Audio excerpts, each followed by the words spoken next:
I'm Aaron Baker from PhoneDog.com, and it's part 2 of a dogfight battle between the gorgeous HTC One and the gorgeous LG Nexus 4, also known as the Google Nexus 4. Is it HTC or LG? Which one's more beautiful? Which one packs the best of everything? We'll find out in part 2 of a dogfight between the HTC One and the Nexus 4, which starts right now.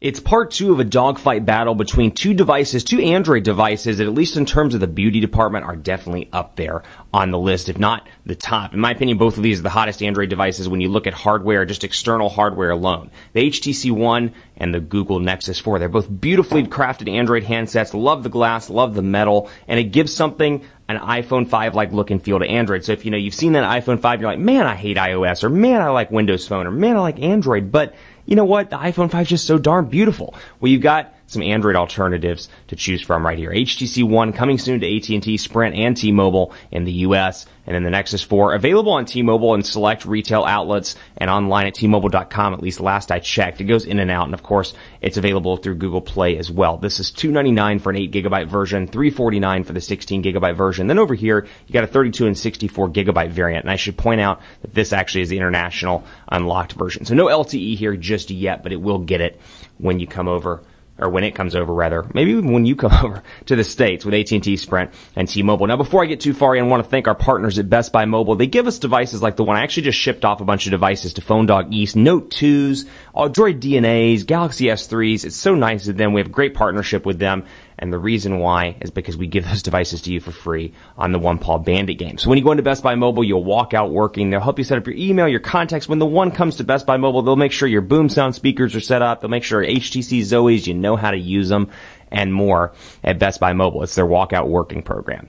Let's take a look at HTC One, Nexus 4, and let's jump right into some of the speed tests, because that's usually a pretty good place to start when we're going into part 2. Now, both of these devices are incredibly fast. Both have 2GB of RAM. It just depends on the overall software experience you want. Now, if you want to get further into detail with both of these devices, take a look at the reviews, the snapshot reviews of each one of these devices, because I do go in depth at the various software on both of these devices, because it's important to take a look at Sense 5, see what's changed here, take a look at stock Android 4.2, see what's changed there. There's a lot I like about both of these devices. Unfortunately, Quadrant Standard has stopped. Let's start it back up. There we go. Come on. HTC One / Quadrant Standards. Tuesday morning. Let's get rocking. Internal error.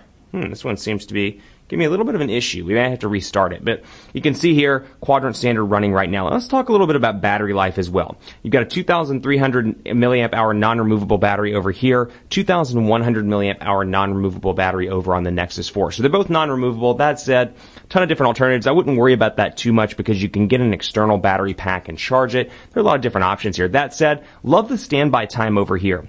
Overall, in the battery department, the HTC One does win. With moderate use, I'm getting about, I'd say, in moderate use obviously depends on the person, and even for me, moderate use depends on the day, between whether I'm traveling or not, or it's a Tuesday or a Friday, and I'm trying to cut back on usage or using my office phone, whatever the case may be. That said, I get about 9 to 11 hours would be my estimate on the HTC One. Over here, I get about 8 to 10. So I do see a little bit less of a battery performance over here. That said, I did not mean to do that. Let's go ahead and run that again, because I did not mean to do that. So you got an amazing 12,576 over here, 4,852 over on the Nexus 4, and take it with a grain of salt. Like I've always said in the videos, it's not indicative of day-to-day performance. Both of these phones are incredibly fast. That said, I have not found a thing yet that slows down the HTC One. I mean, you can see how incredibly fast this thing is, moving through menus, pinching, doing widgets, closing it down, turning it off and back on, incredibly fast all around. And the Nexus 4 is fast. I have seen the occasional lag, and unfortunately I have a hard time replicating it on video, but you'll see it from time to time when you're browsing the web or when you're in messages. You'll see it kind of stutter, and what I see is, see how it kind of highlights underneath the icon? Every now and again for me it highlights and stays highlighted for like 2 seconds, and the app doesn't actually open up. And then when it does, it opens up and works just fine. But that's the one, and I wish I could do it to kind of manipulate it and make it work so I could show you the occasional slowdown. But otherwise, both are great devices. I mean, everything has an occasional slowdown, with the exception apparently of the HTC One. This thing is zippy fast, and you can quote me on that, zippy fast. So I want to take a look here as well quickly at the personalization options on this device. So you can see, actually I didn't mean to go into display. Let's go up here to personalize. Like any other HTC device, the ability to personalize the wallpaper, the lock screen style. I do find this particularly useful. I have it on productivity But then you have the wallpaper lock screen, the picture lock screen, music, and then a no lock screen as well. So a lot of different choices to choose from. Then I can customize the home screen like you've seen, customize text messages and more. So still plenty of opportunities to customize and make that device your own. Now over there, this is a hacker's dream. So putting it quite simply, if you hack, you root, you mod, you're going to like this device a lot. So I happen to like this widget quite a bit.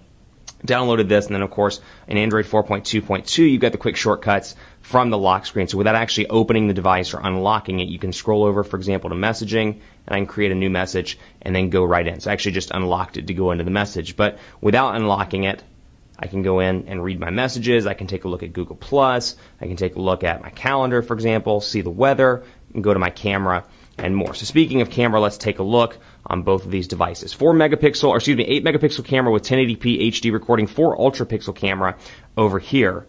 And I'm going to go through and show you what these can do. First of all, this is utilizing something called HTC Zoe. It's HTC's marketing. It's a part marketing phrase, but it's also a very cool feature that the HTC One has. So for example, I have it on Zoe right now, and you're going to notice when I click this, you'll see the red. It takes a 3-second video. Now that video can double up as stills as well. You can extract still images from it if you want to. But then it doubles up as kind of a 3-second video. So you'll see me take a Zoe of this, for example, of the Nexus 4, and there it is stored in the gallery. Now when I turn that off, I've got a normal camera. I can come through here and snap pictures of the Nexus 4. And basically what I'm doing is creating a gallery for today. So whatever today is, I think it's the 26th if I recall.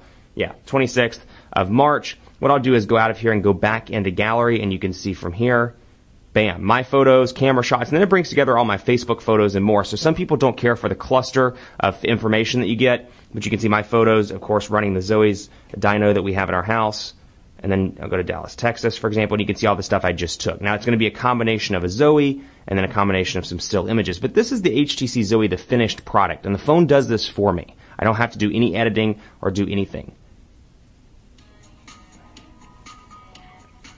And it's kind of a brief overview. And from here, if you really like this, it's a 30-second snippet. You can share it, but then you can change around things as well. You can select content if, you got that crazy picture of whoever, your wife, your significant other, your kids doing something weird, and you don't want that to be part of the Zoe that you're going to share with friends. You can remove that picture, and then when you go to the Zoe and refresh it, it won't do it. But you can see a bunch of different options here, 6 options to make this your own and make it really different. So something I think that's really cool, and I can see this like on a day where you're traveling for vacation or you're at a wedding, you take 200 or 300 pictures. It really makes it a cool product, and I like the fact that it organizes by date like that.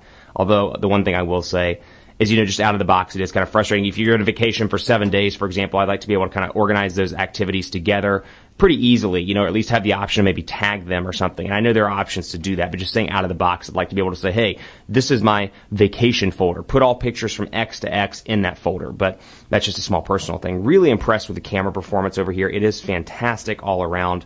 And you've got your settings here. And you'll notice the front-facing camera. Take a look here and see what I'm talking about. So you can see me, you can see the camera shooting right now. And then you've got all this extra space around behind me. You can see my walls, my office walls, the picture behind me. So just a wide-angle lens makes it easy to take pictures and videos of your friends that may be with you. So we'll go back to the main camera. Take a look at my new haircut, too, and let me know what you think in the YouTube comments. And then, of course, you got your still images as well. Now, over here, panorama is a super cool thing. Now, I find, at a hard time, or at least for me, I have a hard time justifying panorama within itself, but I think it's a pretty cool feature. And actually, somebody brought up the comment on YouTube. It's a great feature for somebody that may be looking at a house or somebody that's trying to analyze, perhaps somebody doing an appraisal of a house, something like that. So I'll line it to start up and just do a quick one to show you what it looks like.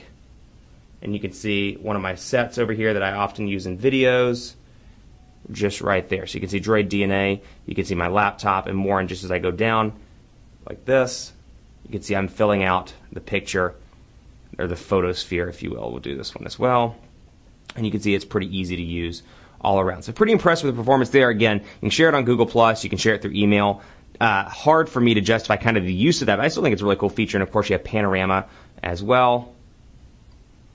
And then we'll go right back in here so you can take a look. Photosphere, panorama, videos, and more. Overall, the camera, it's decent. And again, keeping in mind the price point of this device, it's not bad by any stretch of the imagination. That said, the camera is definitely better on the HTC One. It is one of my go-to cameras now for everyday use. I'm incredibly impressed with it, and continue to be impressed with things like Zoe and Zoe Share and more. But still a decent camera, and I like the fact that you can easily scroll between your film strip view, much like Windows Phone 8, and your live camera. It's quick and easy. And then, let's say I like that. I want to share it to Instagram. Quick and easy to access, and take care of all that stuff. That said, they're both incredible devices. One of them has to be declared a Dogfight winner. It's a tough call because, as always, it depends on what you want. The price point here is incredible. The availability here is incredible. This is the most gorgeous Android device I've ever had my hands on. It feels great in the hand. It's got that curved back like the Droid DNA. Love this one as well. Really looks great. And keeping in mind, $300, I mean, you can't beat that at all. $300 for a high quality Android phone. Really impressed all around with the performance and with the overall look and feel. That said, one has to be a winner. The winner of the Dogfight is the HTC One. I mean, it's a gorgeous package of incredible specs. HTC Zoe blink feed are incredible. The hardware is great. The software is great. The improvements HTC's made fantastic. And the availability on AT&T, Sprint, and T-Mobile, really a bonus all around for consumers. So, unless you're on Verizon, you may not have to switch your carrier to get this device. Whereas, for example, if you're on Sprint, you can't do the Nexus 4.